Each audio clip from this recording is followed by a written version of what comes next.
এখন স্যান্ডউইচ বানাচ্ছে। বিশেষ কিছু না, আমি ওই যে ডিমটা দিয়ে একটু নাড়িয়ে চাড়িয়ে দিয়েছি, সেকে দিয়েছি। আর গরিমা এখন টপিং করছে। আগে এই সবটুকু দিতে হবে, সবটুকু দাও, সবটুকু দাও। গরিমা এখন অনেক বড় হয়ে গেছে। সাইড সব করে আঙুল দিয়ে সরিয়ে সরিয়ে দাও। হ্যাঁ, সবগুলোতে সমান করে দিয়ে দাও। দাও দাও, সোজা করো, সোজা করো, সোজা না করলে পড়বে না, ফাঁকা। হ্যাঁ, দাও। তো এখন বিকালবেলায় গরিমা আর ওর দিদি হচ্ছে এখন বই নিয়ে বসবে। একটা জায়গায় দুধ ফোঁটা দিতে হয় না রে বাবা। হ্যাঁ, তো বই নিয়ে বসতে গেলে আগে একটুখানি টিফিন না করলে আবার পড়াশোনায় মুড আসে না। তো ওই জন্যে দাঁড়াও দাঁড়াও দাঁড়াও, আমি আরেকটু হেল্প করে দিই, গরিমাকে একটু হেল্প করে দিই। গরিমার সসটা ফুরিয়ে গেছে। এটা তোলো, ওটা তোলো, ওটা তোলো। সসটা ফুরিয়ে গেছে বলে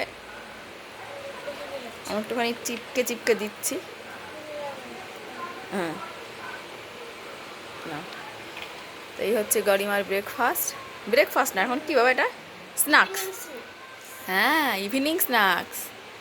দেখো একটা, কার কার এগুলো গরিমা? আমারও। আচ্ছা।